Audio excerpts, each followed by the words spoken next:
بسم الله الرحمن الرحيم الحمد لله رب العالمين وصلى الله على سيدنا محمد وعلى آله وصحبه أجمعين.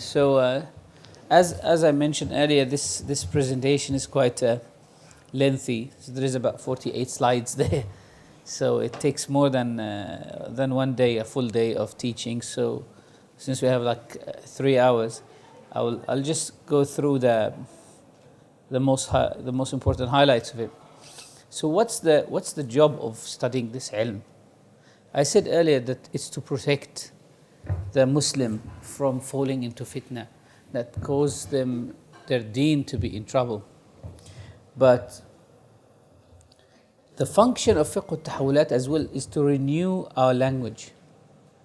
And I mean by renewing our language is enabling Islam of today to answer the challenges that we face as Muslims. One of the questions Muslims have been asking for the last 200 years is why as Muslims we are in a miserable position. They summarize this in academia in a question called what went wrong. So what went wrong with Islam? Books written with that big title, what went wrong with Islam? And Muslims seeing European advancement and technology and the Muslim world is lagging behind, they ask this question, what went wrong? And in answering these questions, Muslims started falling into different strands. So some people said, our understanding of Islam is wrong. What went wrong is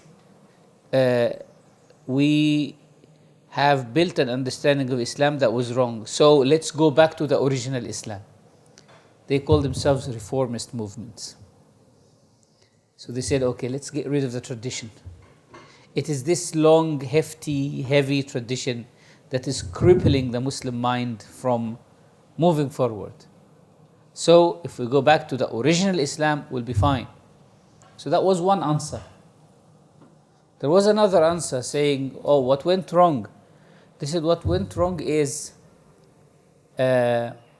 Islam has stayed behind European advancement and we missed these European values. So let's bring Islam closer to European values. How?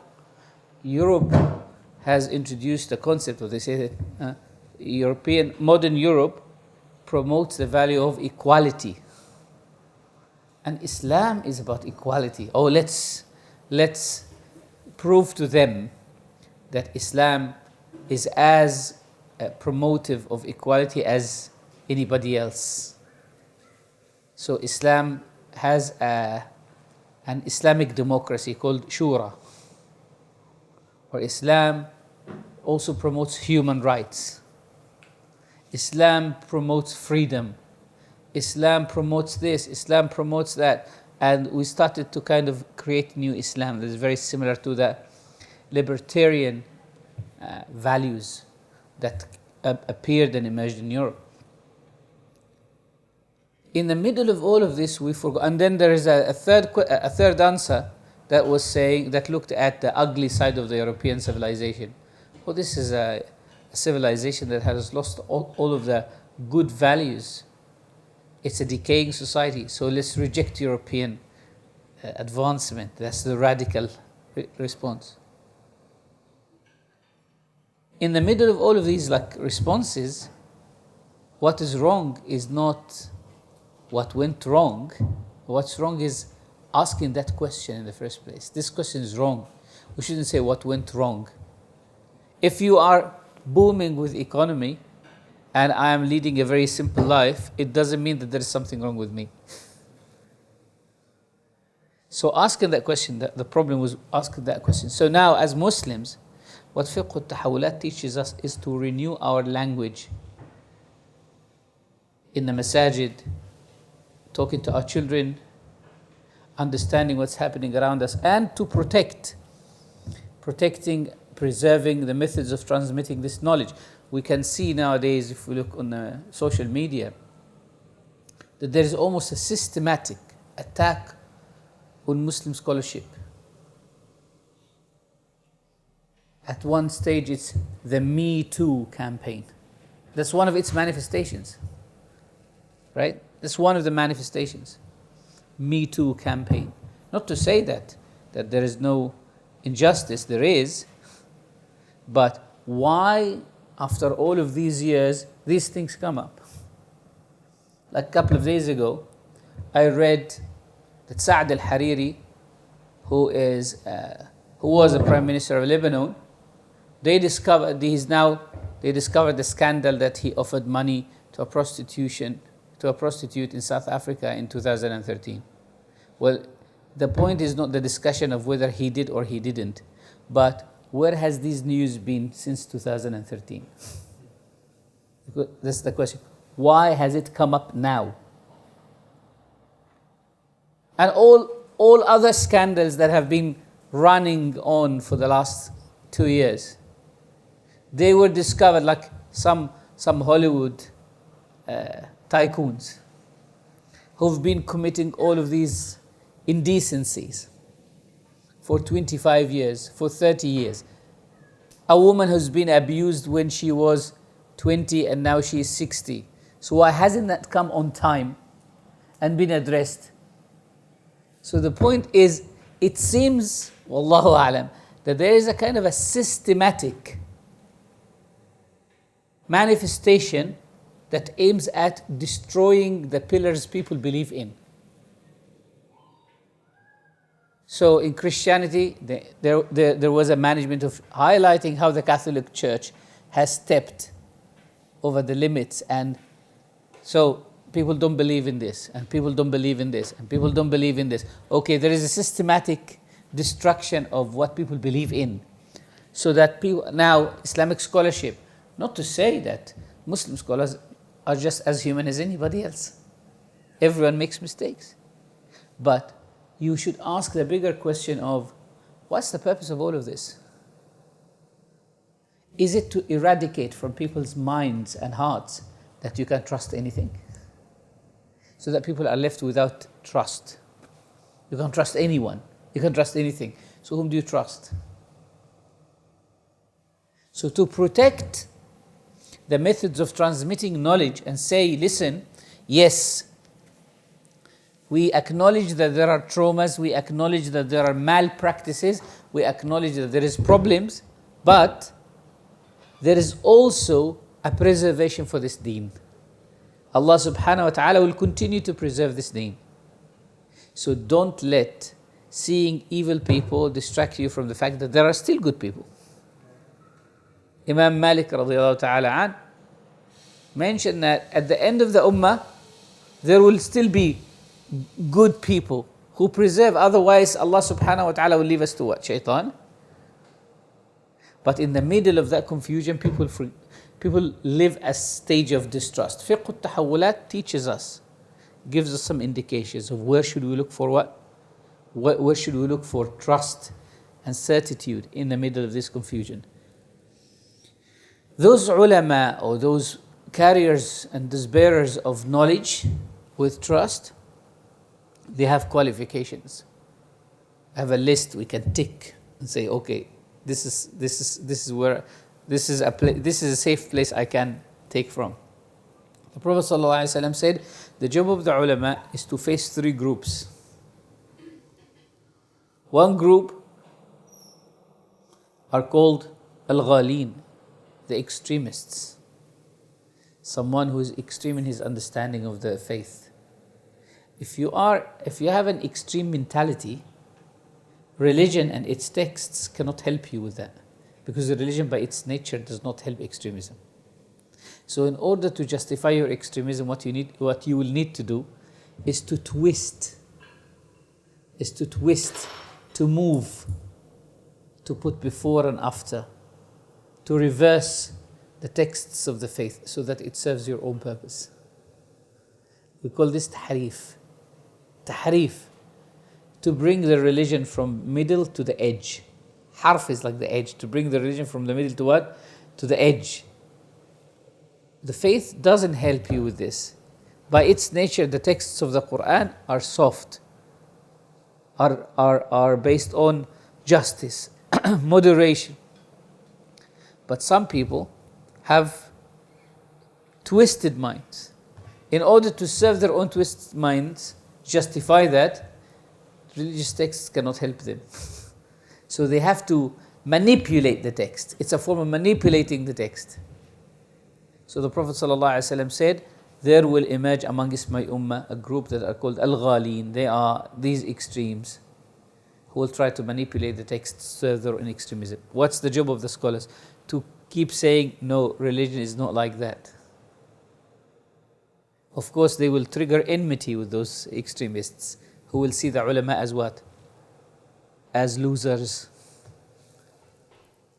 as individuals who want just to allow everything and anything. Because if someone says everything is haram and you say, no, there are things that are haram and there are things that are halal, in order to tarnish your image, they will say, look at these guys. They want to legitimize everything. But the ulama face another challenge, another group. They're called al-mubtilin, the invalidators. Individuals who want to invalidate the deen. How are they going to invalidate the deen? They take all the religious instructions one by one and say, what's the proof of this? There is no proof. So what do? Because they are not qualified. They don't have they have a purpose of invalidating the deen, and they're not qualified to do that, because were they to be qualified, they wouldn't have done what they've done. So they have to presume, they have to pretend that they're qualified. يَنْتَحِلُونَ. Intahala in Arabic means to select. We can call the first ones Muslim twisters. And the second group, we can call them Muslim selectivists. They select something and take it out of context and say, look, there is no proof of hijab. Bring me an ayah in the Quran that speaks of hijab as like a head cover. So those mubtilin, and once you, simple people, will just swallow that bait. And because people, the masses, normally want to drift away from restrictions and limitations, they will find that as a good opportunity. You see? So and so said it, he's a scholar. That's not a scholar. Intahala in Arabic also means to assume, to arrogate a job of somebody else. So you're not a doctor, but you want to pretend to be one. So just like dress like one. Academics. And nowadays you look everywhere. They bring someone, say, expert on Islamic affairs. What does that mean? We're hosting someone to speak on Islam. He's an expert on Islam. We don't have experts in Islam. We have ulama. We don't have experts.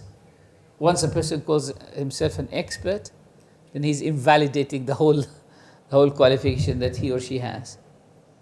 Or so-and-so is a specialist in Islamic studies. Like these kind of malleable titles. Intihal al-mubtilin. So those individuals, that's the second group. They are the Muslims who want to drift away from the restrictions of faith. The first group, they want to make faith only restrictions. The second group want to make faith free from any instructions. I read a book by a guy called A. Jacobs called the Year of Living Biblically. He's kind of a journalist who wanted to try living according to the Old Testament for 1 year and try it. Anyway, he says, in Judaism, deed supersedes creed. In Christianity, creed supersedes what? Deed. In Christianity, if you love Jesus, you're fine. Don't care about anything, regardless. You know, we have, in England, you know goodness gracious me? You know that bit where a guy walks into a Hindu house and he says, I'm here to invite you to Christianity. And they say, so, oh, Christianity, so how many gods do you have? Oh, it's only one God. What's his name? Because the couple are Hindus. So they're like 1,000 gods. So how many? Only one? That's really good. So What things are you not allowed to eat? Are we allowed to eat beef? Yes. Pork? Yes. Alcohol? Yes. Offer even wine in the service, right? So everything is halal. Everything is available. So there are Muslims who try to do this, that type of mentality, under the guise of, why do you want to complicate people's life? No. And the others, they want to complicate people's life. Religion doesn't want to complicate and it doesn't want to loosen. There's a balance. They say a virtue is a middle between two extremes. Any virtue is between two extremes. Generosity is between being spendthrift and being stingy. Courage and bravery is between being fearful and being insane and uncontrollable. Wisdom is in between two, between being talkative and being apprehensive. Wisdom is between the two. Virtue is between the two. Islam is between the two.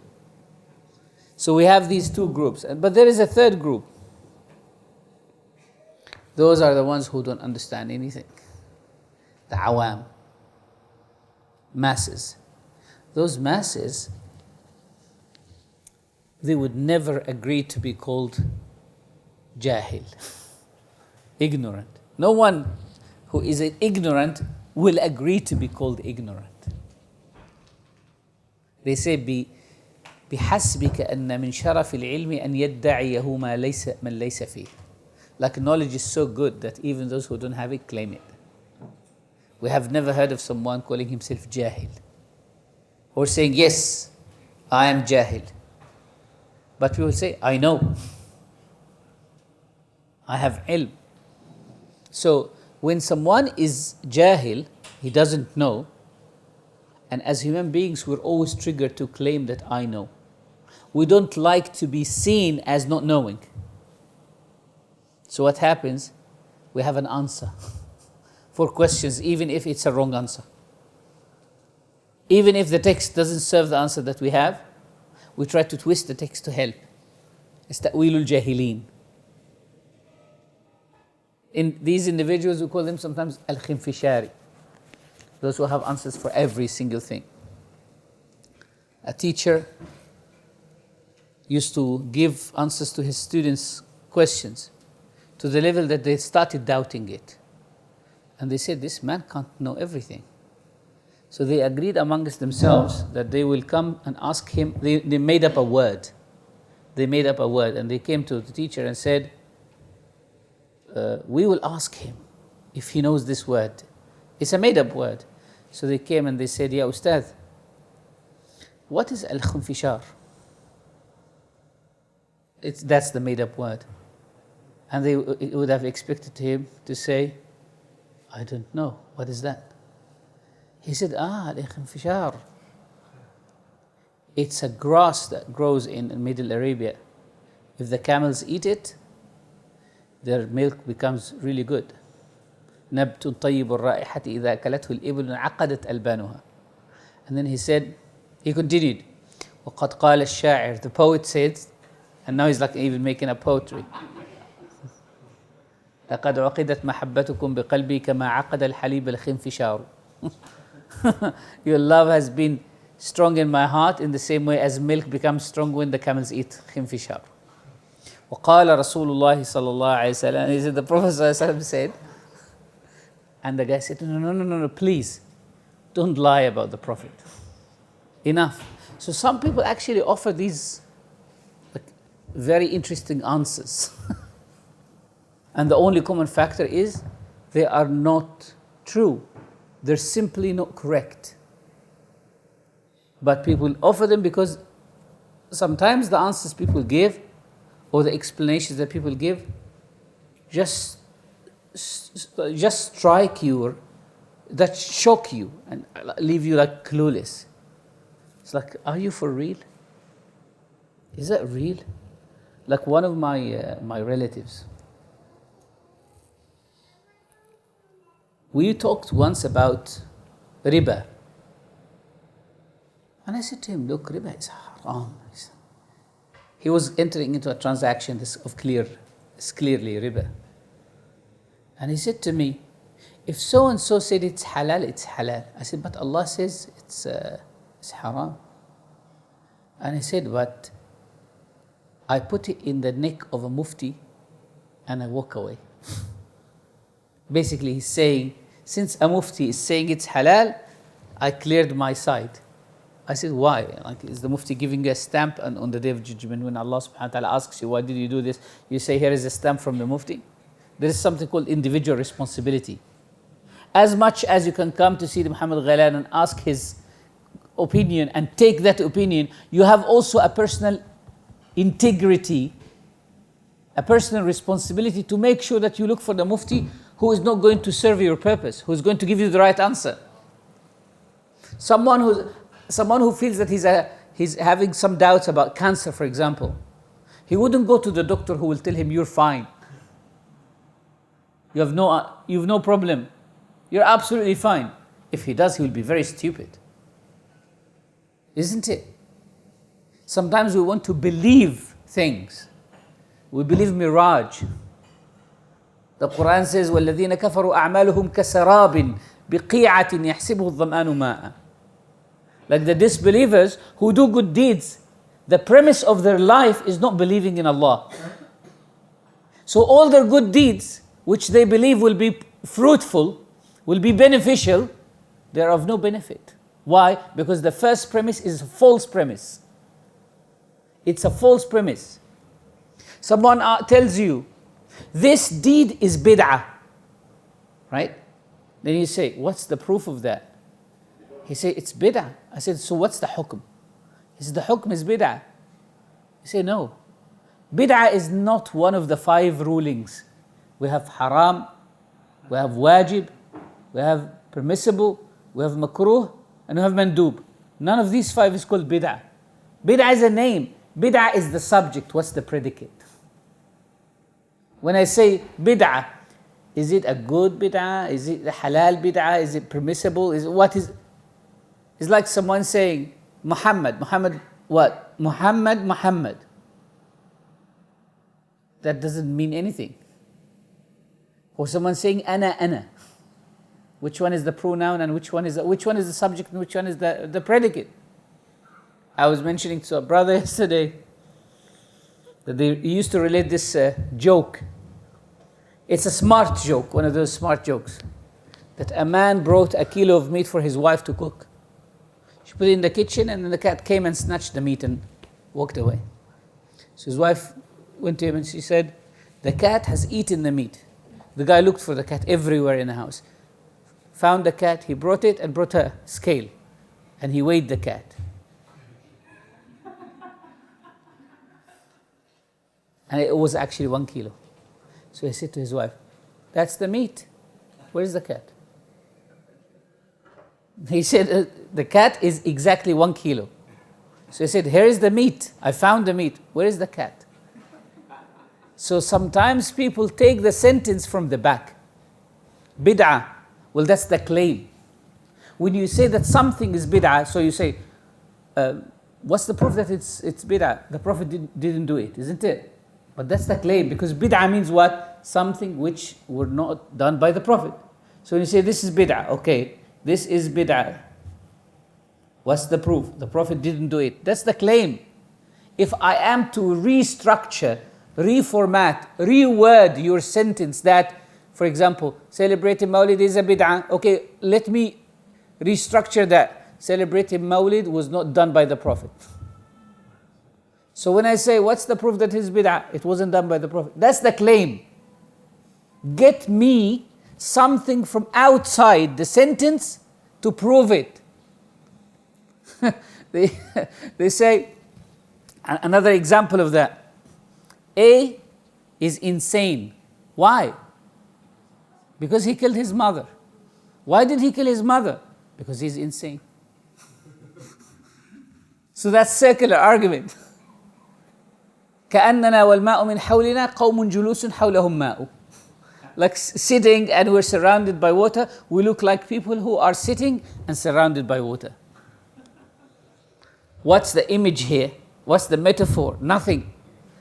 So what happens is one of the fallacies that media infuse into our minds and we infuse into each other's minds is building something that looks great, but if you break it down, is very weak. Deceiving people in building a structure that looks like as if it is an argument. But when you break that argument down to its original components, it's mirage. So disbelievers they think, I have lived a life of virtue. I have been very good. I have been good to the society. I contributed to the building of the society. I donated this bench in this park in the loving memory of so-and-so. I donated to this institution. But you have been so grateful to the world, but you haven't been grateful to the one who has given you all of this. So the essential premise is wrong. Yes, you're good. So Allah subhanahu wa ta'ala says, when these people come to us on the day of judgment and they say, we did such and such and such in dunya, we say, but we gave you a good life as well. We made your business grow. You died at much later age of your life. No illnesses or anything. So all the good that you did, you were paid for. In the same coin, in the there and then, here and now. You do for this world, we give you in this world. But when someone takes challenges and problems because of he believes in something called akhirah, then when they get there, they need to rest. So all the rest will be there. But when someone does everything to rest in this world, they get all the rest in this world. وَيَوْمَ يُعْرَضُ الَّذِينَ كَفَرُوا عَلَى النَّارِ أَذْهَبْتُمْ طَيِّبَاتِكُمْ فِي حَيَاتِكُمْ الدُّنْيَا وَاسْتَمْتَعْتُمْ بِهِ. So when the disbelievers brought the day of judgment to hellfire, they say, what happened? Or you consumed all your credit of good deeds. You enjoyed to the maximum. Everything that you thought of, every holiday you wanted to take, every pleasure that you wanted to achieve, you had it. You tried everything. So there's nothing else here for you to try. But we live in a world where we place a lot of restrictions. The revelations, don't do this, don't do this, don't do this, don't do this, don't do this. Okay, I will not do it. I'll resist my desire for the sake of Allah. Then you live a life that is not fully physically, materialistically fulfilled. So once you get there, enjoy. Now you can enjoy yourself. Why? Because you have been patient. They said that Dawood al-Ta'i, the great Arif, they said he kept giving himself an excuse. He said, اشتهيت اللحم 30 سنة. I desired meat for 30 years. He said, in the morning I say to my nafs, inshallah tonight possibly I'll get some meat. And in the evening he said, inshallah tomorrow I will get some meat. He kept doing that for 30 years. So it passed away. And one of his students saw him in dream. So he said, I asked him, how's it? Like, you're there now. How do you feel? He said, as soon as I walked in, Allah said to me, have some meat. He says, cool, like have some meat first and then we can talk. We can have a discussion, but first you have some meat. The thing is, any struggle and any pain and any toil pays out in the end. Some wouldn't want to get the payment later, so they say, let me have it all now. And others say, well, I can take that little pain for now. So one of the jobs of fiqh al-tahawulat is to show us that the ulama, in between all of these three groups, they remind us of the purpose of our existence. So there will be a big onslaught on these ulama. The ulama who are upright, carry the sunnah of the Prophet ﷺ. Their job is to clean the religion and push away the attacks of the ghalin, the extremists, the mubtilin and the jahilin. These three groups. I'll just move quickly. So what does fiqh al-tahawulat do then? It actually draws a map for the future. It highlights the changes that will occur in the governance knowledge, general stances, and the stances of the upright scholarship of all of this. What is our stance? Sayyidi Muhammad Ghailan is talking about a change in education. We live at this day and age, the education system in the world has shifted from the real purposes of education. So knowledge is no more conducive of individuals who understand the purpose of their existence. It is to produce individuals who just work to earn their living. It's a whole shift. And because it's to earn their living, and also it's affected by focusing on how to change the world, so there is promotion of specific branches of knowledge over others. So the sciences that aim at changing the world, engineering, accounting, these are given prominence. Those that aim to changing man, and man is not considered at all, are neglected, or as seen as kind of at the back of the structure of education, theology, philosophy, and all of these things. So fiqh al-tahawulat shows us how the shift in governance, how the shift in knowledge has affected our society, and what stances do we take. It tells us about the extreme views that may arrogate the leadership amongst the bearers of the Quran and the Sunnah, and what Islamic manners should we adopt in that. So fiqh al-tahawulat reveals the soundness of knowledge carriers. So we have kind of a torch to tell us you can follow this route. You don't follow this route. This is not going to deliver you to your destination. It's a conscious reading of events. It's a way of formulating an opinion on modern inventions. It blocks the loopholes through which shaitan can corrupt humanity. For example, brothers and sisters, in fiqh al-tahawulat, through fiqh al-tahawulat, we get out of the inherited sectarian fights. One of possibly the latest of them is the historical division in the Asian community between Barelwis and Deobandis. If any of you is aware of that, or I'm sure you must have come across that. That both groups, people might dislike that, both groups are Ahlul Sunnah wal Jama'ah. That's the reality. Because both groups adopt a madhab. They're either Maturidi or Ash'ari, mainly Maturidi, and they have a positive view on tasawwuf. If these are the three criteria of Ahlul Sunnah wal Jama'ah, then both groups are Ahlul Sunnah wal Jama'ah. But what happens, we become very protective of our own version, our limited version, that every Mawlid the same questions get asked. So when I was in Melbourne, one of the brothers whom I met in Ahsa in Saudi Arabia some years ago, he's from Melbourne, and he was living in Saudi Arabia. He came back to Melbourne. So knowing that I am there, he said, "Shaykh, can I come and bring some brothers and read some hadith and stuff like that to you?" I said, "Bismillah, come."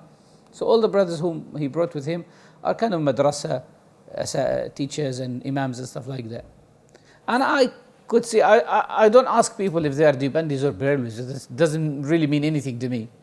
Possibly if in Leicester you would ask that question. His teacher, Imam Khalid, is obsessed with that. Sah? Once he said to me, I will not take my knowledge from a Deobandi. I said, okay, you can remain jahil for the rest of your life if you don't. He said, I know that my teachers, that's Imam Khalid, I know that my teachers do go to Deobandis, but I don't. I said, okay. It doesn't really mean anything to me. So anyway, these brothers came and they sat, and I narrated hadith of Sayyidina Rasulullah to them, and in the middle of the hadith, we came across the hadith of the light of the Prophet ﷺ. So one of them asked, Shaykh, what do you think of this hadith? I smiled. I said, I know why you're asking this hadith, about this hadith. let me tell you one thing. This hadith is not part of the usul of the deen. It's not part of the main principles of the deen. In other words, you don't have to believe in this hadith to enter Jannah. There is controversy on the authenticity of the hadith. On the authenticity of the hadith. But I believe that the Prophet ﷺ is light, and I don't need this hadith to prove that, because the Quran says he's light. Finished. And he actually accepted that. It's accepted. But then after I came here, after I arrived, I don't know, possibly someone must have seen my photo with these brothers. So someone sent me an email, random email. Shaykh, I read it to Sayyid Muhammad yesterday. Shaykh, I really like your work and efforts. I admire your work and efforts. But I feel that your association with Deobandis Tablighis are quite problematic. That was like an email that I got yesterday. Sayyid Muhammad gave me the advice that I shouldn't. Yes, and he said, I suggest that you follow this thread to know the reality of difference between Deobandis and Barelwis. And he sent me like a Twitter thread. I said to myself, I don't think at this age I still don't understand the difference between Deobandis and the Barelwis. Of course I know it. It's like some years ago, like 10 years ago, I was giving a talk, and then one brother came to me and he's trying to convince me with Hizb ut-Tahrir, if anyone has heard of Hizb ut-Tahrir. From the first sentence, I knew that this guy is Hizb ut-Tahrir. I said, are you trying to recruit me to Hizb ut-Tahrir? He said, yes. I said, you better do something else with your time. Like after all of these years, I must have in my youth came across Hizb ut-Tahrir and looked into it, and it just didn't work for me, so I put it aside. What I'm saying is like, it's it's useless to do certain things with certain people. Just get out of this. Keep going. So we live at a time where we need more Muslims to come together on what we share in common. I remember some years ago, Habib Ali Jifri came to the UK, and we ended up in Bradford. So we went to this specific masjid where all the Maulanas were asking Habib Ali, or kind of indirectly pushing him to say that Wahhabis will not enter Jannah. And Habib Ali insisted and said, Jannah is not mine. And I say to people, look, the Wahhabiyya are people of bid'ah, but they are Muslims. If you disagree with me, Imam al-Sunusi says that. Imam al-Sunusi, the great theologian and big, if we can say, hardcore Ash'ari, in his Aqidah, he says the Mujassima, the anthropomorphists, are people of bid'ah, but they are Muslims. Yes, someone making tajseen. Once you start restricting the concept of Ahlul Sunnah wal Jama'ah to a small strand of Ahlul Sunnah wal Jama'ah, there is no difference between you and the Khawarij. Because Ahlul Sunnah wal Jama'ah, one of the essential features of them is they accommodate. They don't excommunicate. That's the approach. They accommodate, they don't excommunicate. Once you start excommunicating, there is no difference between you and the one who accuses you of takfir. If he calls you kafir and you call him kafir, then there is a problem. If he pokes one of your eyes and you poke one of his eyes, that can't be settled anymore. That's the point. So fiqh al-tahawulat blocks the loopholes by highlighting what does shaitan want from the ummah. Shaitan doesn't want from the ummah to fall in shirk, but to fall in hating each other. That's worse than shirk. Because kuffar of jahiliyyah, they were fighting each other day and night. Yes, their worship of the asnam, their worship of the idols did not lead them to that. But that worldview, that world-centric view, remember that the kuffar of jahiliyyah, what did they create? They created idols for each tribe. Every tribe had an idol. Quraysh had this and this and this. Hudayl had one, Thaqif had one. We create our metaphorical idols as well.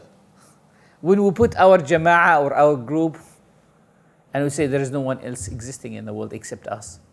So this is what shaitan wants. Shaitan wants something called tahrish. You know when you bring like two roosters and let them fight each other? It's called tahrish, encouragement. Encouraging one against the other. So shaitan does that. He encourages one group against the other. He justifies for you to attack your brother. Allah subhanahu wa ta'ala says, اتقوا الله وأصلحوا بين أخويكم. Establish goodness and reconciliation between your brothers. إنما المؤمنون إخوة. Believers are one brotherhood. He did not say إنما like he didn't say إنما الصوفيون إخوة. The Sufis are brothers. Or the المؤمنون. Anyone who says آمنت بالله, I believe in Allah, he's your brother. He might be your distant brother. He might be your disobedient brother. He might be your ungrateful brother, but he's your brother. At the end of the day, it enlightens us on the proper stances in face of challenges and changes that we can take. So now going back to Hadith Jibreel, when the Prophet ﷺ was asked, tell me about the Day of Judgment, he said, I don't know more than you do. So the Jibreel said, tell me about the signs of it. The Prophet ﷺ did not give him the detailed signs. He didn't say 1, 2, 3, 4, these are the major signs. 5, 6, 7, 8, these are the middle signs. 7, 8, 9, 10, that's the major signs. No. He summarized the signs of the Day of Judgment in 2 statements. What's the first one? He said, a slave girl gives birth to her mistress. And تَلِدَ الْأَمَةُ رَبَّتَهَا. In a normal society, a person in leadership guides the one who is under them. In the pre-modern society, when slavery was in place, it was the mistress who, or it's the mother who gives birth to her daughter. But the Prophet ﷺ saying, أَن تَلِدَ الْأَمَةُ رَبَّتَهَا, in another society which is in decline, which is a society that's going to the Day of Judgment, observe who is leading the society. Is it the mistress? In other words, is it the qualified? Or is it the slave girl? Is it the unqualified? So what the Prophet ﷺ wants to deliver in that symbolic, that's a symbolic sentence. That's not literal sentence. It's a symbolic sentence. What is the meaning of it? That there will be a failure in the institution of knowledge and faith. We take our faith, we take our knowledge from people who have lived in this world before us. But when we reverse that, and the youngsters or people without qualification, they start dictate what knowledge is. They start dictating what faith is. That failure shows us that the society is in decline. Now, we can put underneath this loads of signs of the Day of Judgment. Loads of ahadith actually that speak about the Day of Judgment. For example, the Prophet ﷺ said, لا تقوم الساعة حتى يتحدث الغلمان على المنابر. The Day of Judgment will not arrive until the ghilman, the children, speak on the pulpits. Well, pulpits here are not specifically the structures we have in the masajid. YouTube is a pulpit, Facebook is a pulpit, isn't it? Pulpit is basically is a podium that leads you to, that gives you access to a crowd. And he's saying حتى يتحدث الغلمان. And you know what? There is a specificity. There is a specification here. The Prophet ﷺ uses his words very, very carefully. He didn't say حتى يتحدث الأطفال, children. He said غلمان. There is different stages of our growth. You start by being what? By being walid. Al-walid is like a newborn from wilada. And you grow up, the atfal. Al-atfal are those who have not reached the age of hulum yet. They have not reached the age of teenage and puberty yet. That's called tifl. وَإِذَا بَلَغَ الْأَطْفَالُ مِنْكُمْ الْحُلُمْ. Now once they reach the hulum, the puberty, what do they have? Desire. Intense desire. Teenage is like very passionate individual in all forms. This intensity is called ghilma in Arabic.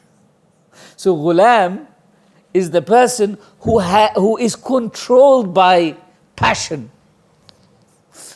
And when you look at the people who have these podiums, what is common between them? They have so much passion.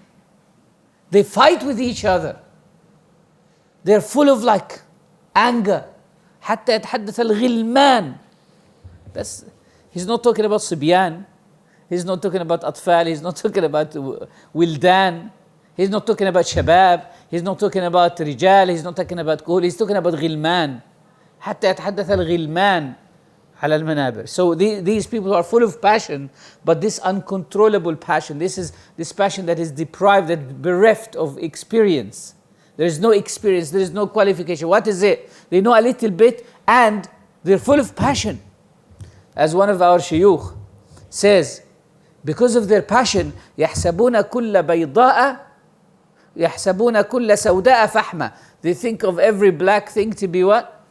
Charcoal. وكل حمراء لحمة. And every red thing is meat. وكل بيضاء شحمة. And every white thing is fat. So they see anything with that eye of passion, with that eye of anger. So when the ulama say something that's sane, it's acceptable, they quickly say, these are scholars for dollars. They are for the government. They're pro the government. They must be in this. They're angry. No respect for experience, no respect for the history of service that they have given to the deen. They have a rubber with which they rub away, they remove all the history of the service this alim has given to the deen. And then you tell them, but that was your teacher. Or that you used to go to their classes one time and that's it. I discovered them. Yes, I went to the classes, but I discovered that they are very ugly.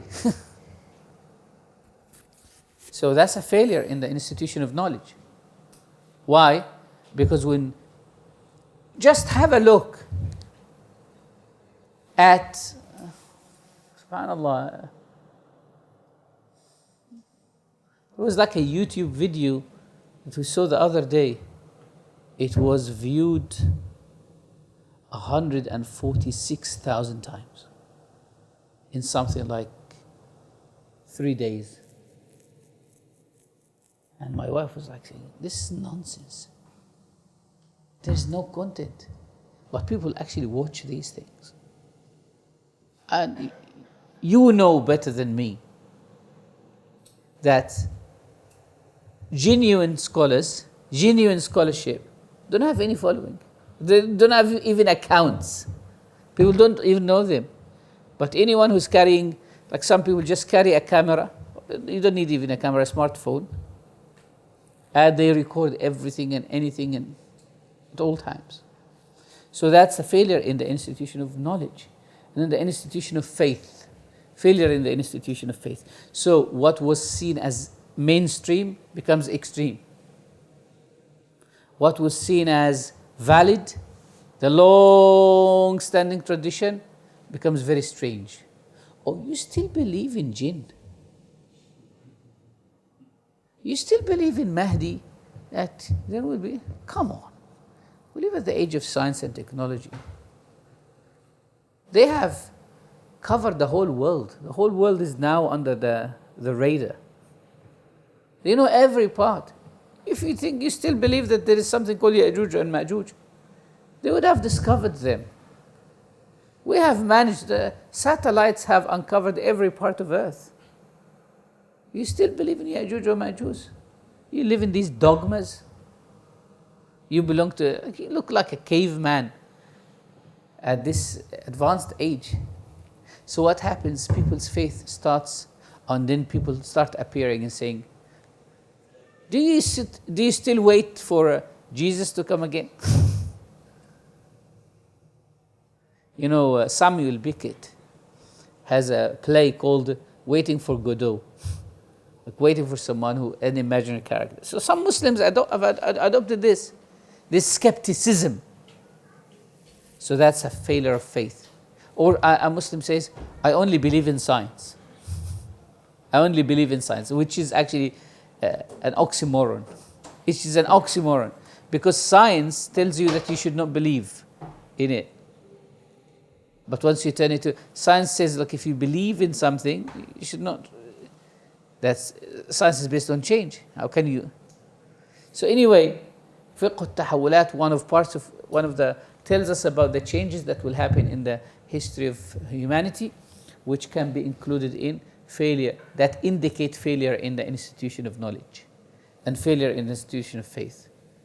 The whole purpose of knowledge, the knowledge process, what sciences are given prominence in the society and what sciences are neglected. And then on the other side, the Prophet ﷺ said, وَأَن تَرَى الْحُفَاةَ الْعُرَاةَ الْعَالَةَ رِعَاءَ الشَّأْ يَتَطَاوَلُونَ فِي الْبُنْيَانِ. That if you would like to see if the society is declining or not, also observe that barefooted, barely covered, destitute shepherds competing in raising high buildings. And very quickly people will say, oh look, in the Gulf. Fiqh al-Tahawulat tells us, no, that's wrong. Fiqh al-Tahawulat says you shouldn't try to restrict it to a geographical location. The Prophet ﷺ is not talking about the Gulf. He's talking about a universal attitude of looking at money and looking at governance. Generally, money will be of benefit if it's in the hands of those who can appreciate it. How? If they have had access to money for a long time, their passion of spending will be very balanced. But when someone all of a sudden finds himself with access to millions of pounds, then their spending habits will be very disturbed. Why? Because he was bereft of that. There is a long history of deprivation, and he tries to compensate for that by spending also in excess. أن ترى الحفاة العراة العالة رعاء الشاة يتطاولون في البنيان. Also, if you have a shepherd, a person with no education, a person with no qualification, and he has money, what type of planning will they have to use this money for? No planning. So money will be put in nonsense, like buildings, while there are people who don't have access to clean water, but we make them buildings. There are people who need to get married. In some countries, people can't afford getting married. Oh, but we want buildings. You're building in a place where no one will be interested to live there because it's very far. But buildings. Our understanding of civilization will not be based on promoting the quality of life, but it will be promoting the quality of structures, promoting buildings, but not promoting the health of human beings. Again, the Prophet ﷺ said, يَتَطَاوَلُونَ فِي الْبُنْيَانِ. We have very good hospitals in Europe and Australia, but it does not promote the health of human beings. Yes, we have very good systems of health, but human beings have, it's almost like illnesses are competing with our development of health. There is like an ongoing competition. It's as if ailments are saying, build more hospitals, more ailments are to come. Advancement in medicine and medical research, so much funds are spent on that, isn't it? But cancer, they have not found any solution for cancer. Diabetes is still a challenge. Blood pressure is still a challenge, isn't it? HIV is still a challenge. Intentional or unintentional, Allahu A'lam. But the point is, the quality of life of man has not done much better than before. In fact, human beings are morally bereft of any virtue. So they forget about their humanness. Even the spending when it comes to medicine, big funds are on plastic surgeries. The external change of the shape of human beings rather than the quality of health. Like how many articles and researches have been written about the dangers of plastic surgery, and how many times we have read about people dying while they were carrying out plastic surgery. Has that stopped people from carrying on doing plastic surgeries? No. Why? People are obsessed with the size of every bodily part they have. The Prophet ﷺ is saying, يَتَطَاوَلُونَ فِي الْبُنْيَانِ. Tatawala in Arabic means to go higher, and tatawala metaphorically means to claim that you are better. To claim you are better. Fil bunyan, building structures. So now they're building new cities, expanding this. Looking at the city of London, for example. How many new houses has the government of, like the mayor of London been saying, oh, we will build this amount of houses. And all graduates of university and all 35-year-old individuals cannot get into the property ladder. To the level that people can't afford living in the city. Well, and there is actually space for people. There is space, but equally there is greed. So the failure in the governance and the failure in the economy, we have too much money in the world, but we have too much poverty. Equally too much poverty. There is ghina mutghi, as the Prophet ﷺ said. There is this richness that corrupts the rich. And there is poverty that corrupts the poor. It corrupts the life of the poor, and the other corrupts the mentality of the rich. There are people who don't know what to do with their money, and there are people who don't know what money means. Human beings moved from gold and silver to paper to Bitcoin. We moved from an economy that is based on real transaction to an economy that's based on credit transactions. And because we talk about credit at a time when people's integrity that qualify them for credit is zero. Credit is based on what? Face-to-face transaction. I trust you because I've dealt with you. But now, credit is not based on that. We live in a society where debt is the only way to get credit. So the more you use your credit card, the higher your credit rate will be. I remember once my credit rate came and it was really bad. I said, I have never failed a credit card payment. I only own one credit card. So they said, you don't use your credit card much. That's the problem. I said, that should make me a good person. It means, Wallahi, I laughed. Wallahi, I needed like a credit report. And then I said, oh, your credit is not good enough. Why? I have never, in all my life, I have not at one single time failed a credit card payment.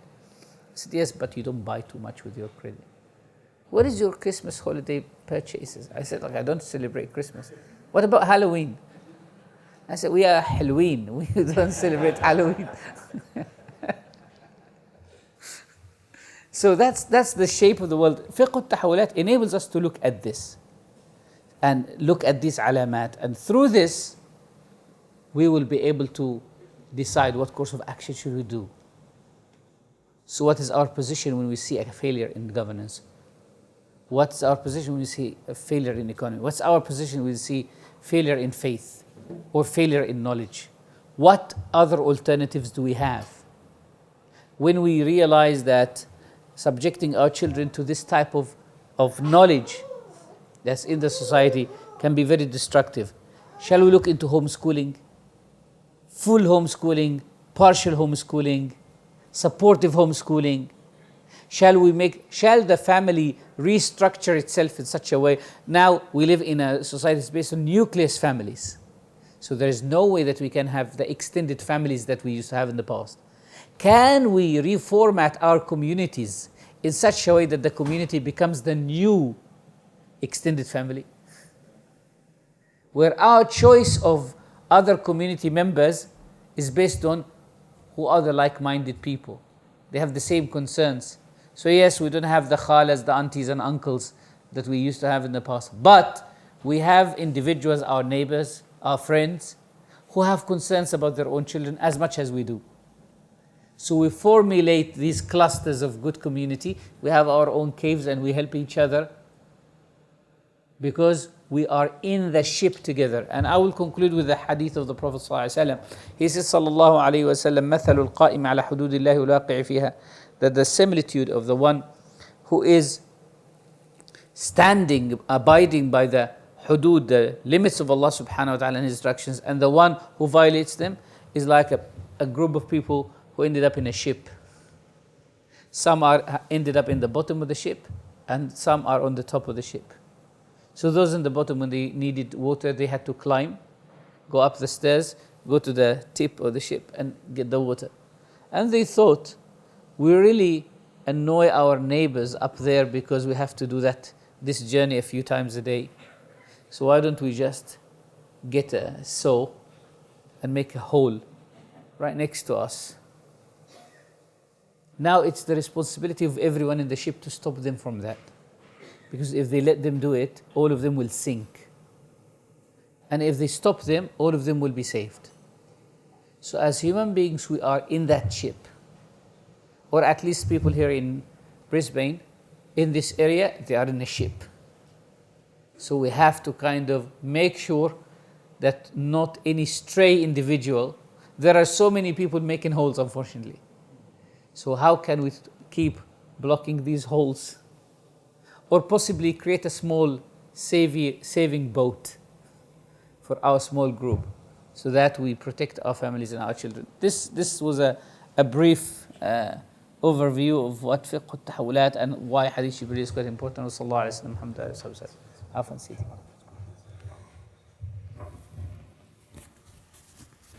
Jazakallah, Shaykh. I'm hoping, inshallah, that we can maybe complete this over a couple of days, sometime in the future, inshallah. We ask that you make dua that we're able to facilitate this, inshallah. What we'll do now, inshallah, is just spend the next 10 minutes on a short Q&A, then we'll read Asr prayer together, after which we'll eat, inshallah. So if anyone does have any questions, I ask that you please ask on this mic, because it's then just, it then appears on the video clearly. And if you don't want to ask your question out aloud, if you've written it on a piece of paper, please pass the paper forward and we'll ask Shaykh a question on your behalf. So if anyone has a question, please just raise your...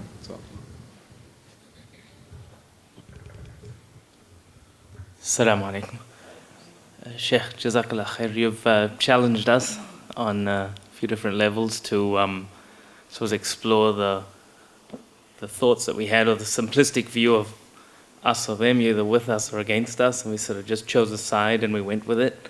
And now I suppose you've opened up a can of worms for us to start to think about, okay, what if we chose a third route? What is that route? What does that look like? How do we navigate forward? And I'm assuming the 2-day program would answer some of those questions. Is there something you can give us in a short nugget for those of us who are involved in, say, business or raising families, and we are being forged ahead with technology and science and things like this, which we feel, look, we're part of this, we need to go with it rather than isolate ourselves. How do we navigate forward? What do we do? I think one of the essential challenges that we have today is individuation. We live in families, but we become very individual. So when you come home, everyone in the family is on a gadget. Children are on a gadget. They're doing their homework on a gadget. The parents are on a gadget. They sit next to their children and the children want to talk to them, but they are answering half with their children and half on a gadget. One thing that I have tried, and I believe it works very, very well, but it's also challenging, is to try to dedicate time which we can call family time. And that family time has to be really family time. I mean by it's really family time that we cut ourselves from, nothing will happen, we cut ourselves from technology. Nothing will happen if you switch off your phone for an hour a day or a couple of hours a day and say, this is family time, that's it. Talking to each other, sitting and talking to each other, forcing ourselves to talk to each other. You know, human beings now have become very dumb. They don't talk. We don't express our feelings. And what happens is we exchange our feelings through gadgets. And because this is a very limited means of exchange, we start building a lot of assumptions. I receive a message from my wife or from my friend, and because I can't read the feelings behind this message, so I build assumptions. So we need to go back a little bit to the natural way of communication. Allah subhanahu wa ta'ala mentioned in Surah Ar-Rahman, Ar-Rahman, علم القرآن, خلق الإنسان, علمه البيان. Allah taught human beings bayan. And we think that bayan is words or language. I assume or I say that bayan is not that. Bayan is expression. Allah taught human beings how to express. So they cry. They smile. They get angry. That's when you get the gist of the character in front of you. But now we replaced all of this with emojis. So there is regardless of how many emojis we can invent, it still doesn't capture all human conditions. One of my students in London, he's one of those like geeks, like very, very, very brilliant brother, mashallah, in AI. His specialty is artificial intelligence. So he was explaining to me how much work they had to put in teaching a robot how to make tea. So for example, you tell your wife, can I have a cup of tea? She knows exactly what type of tea do you want and like at what degree. But they said, if you say to, oh, well,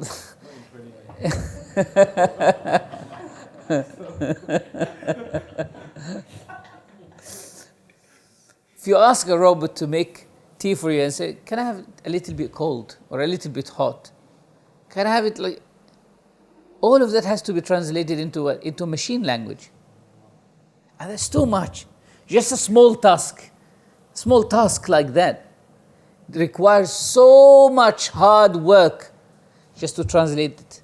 So why don't we just go back to the human communication? Sit with our families, talk to the children, talk to the wife, talk to each other. That will create an atmosphere of trust. People will feel that they are family. I was saying to the brothers in Sydney that when children are now independent, 16, 17, and they go out and they have their friends and circles and stuff like that, they start treating the house as if it's a hotel. So no family gathers around food. Why? Because everyone has his own time when they come to the house and they leave the house. But there is always food in the kitchen. So whenever the person comes, he walks into the kitchen, he knows that his mother has cooked, and whatever is in the kitchen, they go and like put things in a plate in the microwave and they eat. Human beings live in families, but they are single at the same time. So at least we need to recapture and reintroduce that as an essential moment for the family to get together. At least one meal a week or twice a week. We have to have a meal together. Everyone has to be there. We have to treat it as a sacred moment. No one is excused. If no one is excused, regardless, then it will have some. a small activity like that will have a great impact. Will have a great impact. I was saying to some brothers, we were in Morocco last July, and some brothers said, were asking me, what should they do with their like little children? I said, we do something at home which might seem very, very simple. We do a family majlis. So the family majlis is once a week. Most of the time it's on Thursday. So I call my little girls to my library downstairs. They bring their drums, like little drums. And I give each one of them tasbih. And we sit and we say, La ilaha illallah 100 times, Allahumma salli alayhi 100 times. And then I read a chapter from the Burda and I play the deaf. And they just play alongside. And that's it, khalas. It's very, very simple. But they love it so much that they request it every week. Like I'm talking about, my daughter is like 3.5 and 2.5. When are we having a majlis? When are we having a majlis? When are we having a majlis? It's like a fun for them. So I said to the brothers, why don't you try something like that? At home. Just get your children and just sing something together. It's a moment of happiness that's shared with the family. So some brothers came in in October, and this Sheikh, that idea was really good. We started having that, we started introducing that. It's like the family get together. So something like this can face that single life that we have in our homes. Fiqh al-Tahawulat, at the end there is something called fiqh of initiatives. There is six initiatives that we can engage in. How to eliminate or reduce the effect of poverty. How can we eliminate the negative effect of richness and wealth, corruptive wealth? How can we eliminate, because the Prophet said, أو مرضا مفسدا, illnesses that corrupt your body. How can we reduce that? Leading a healthy life, leading a healthy lifestyle. It's a must. It's a must to lead a healthy lifestyle. I go to Singapore quite a lot. 42 times I've visited Singapore. And I see that the Muslim community there, because I visited doctors there, and one of the doctors there said to me, Sheikh, health concerns in the Muslim community is really bad. So people rush to medicine. They never try like natural means of dealing with ailments. So the person becomes diabetic. Okay, I'll just take pills and I continue to eat what I want. And then they say to you, you know what? The Prophet ﷺ did not go to the gym. Yes, he didn't. Yeah, he didn't. But when you walk the amount of walking the Prophet ﷺ used to do every day, then you will not even need a gym. That's the reality. We have a sedentary lifestyle. We get out of our offices, get into the car. Since I started driving, I actually starting to rethink about it, and I've been looking into buying a bicycle and like cycling to university. That's the only way of forcing yourself to come out of this cycle, this killing cycle. People age at much younger age. I had my grandmother used to tell me stories about my great-grandfather. He's my father's grandfather. And she said he used to get dates and melt butter, heat butter, and break dates and put it in and let it cool, and then he will eat it with a spoon. I said, that's very heavy. It's like a very fatty thing. How can he digest that? If you had that, you will have diarrhea. He said he was very strong. But I suppose that he used to do a lot of physical exercise. Their lifestyle. I remember when we were children in the village, we had a small garden in front of our house. So my father, every Friday, he will ask me, go and cut the trees, cut the branches, and burn them. Burn the branches, like the dried branches of the trees. So kind of trimming the trees. Okay, I do that. And then he will say, make a hole here. So I bring an axe and make a hole. And then he say, okay, now I want you to put the dust back to the hole. By the end of like a couple of hours, I'm sweating. I says, now you take a shower and go for Salat al-Jum'ah. That's it. I never understood why would he do that to me, but I realized later on that this is the way of exercising. Nowadays, each and everyone has a back garden. Possibly you can start growing something in the back garden rather than roses. You know, when there is a food disaster in the world, we will not eat roses. But grow little things like some tomatoes, some cucumbers, like grow your own salad even. And do some exercise in the garden. Like my garden is quite in a miserable shape. So every year, there's like a small piece of grass. Every year, I bring my tools and I cut all the grass and clean it and dig it out and put it in plastic bags, and I take it to dump it away. And then I say, inshallah, I'm preparing it for growing something. And I get busy. Then to next year. So that's like the annual garden day. But by the end of that day, I realized that my back is aching and all my body is aching because I've done like 4 or 5 hours of exercise, which I'm not accustomed to. These are activities that we can actually do with our children. Painting. One of the things that I started, again, I have these phases of like developing a habit or a hobby, and I discontinue it. So at one time I was interested in geometric shapes, Islamic geometric shapes. I actually started it by like drawing generally, and then Habib Abu Bakr said to me, no, don't draw animals or humans, do something else. So I started learning from YouTube some geometric shapes. It was quite relaxing when I have any form of stress and I don't want to study. That's something.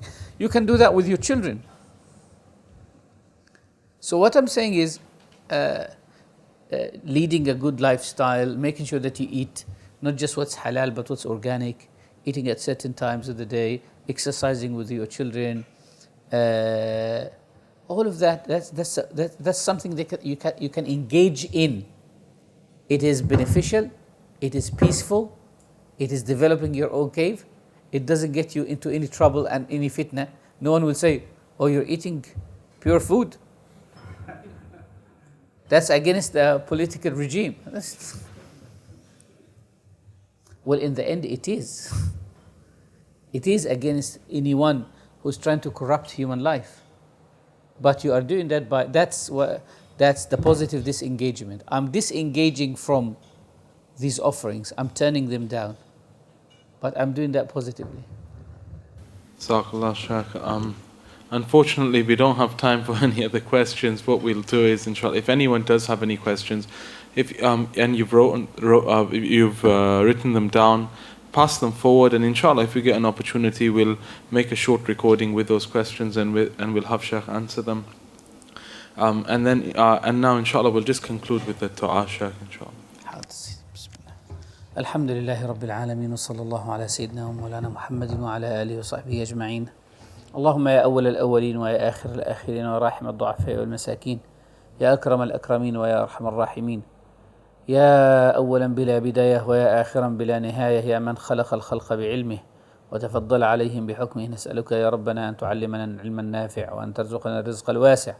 اللهم علمنا علما نافعا وارزقنا رزقا واسعا وأدبنا بالأدب الذي أدبت به عبادك الصالحين. اللهم وفقنا إلى كل خير وادفع عنا كل سوء وضر وهيئنا لكل خير وافتح قلوبنا لكل خير يا أرحم الراحمين.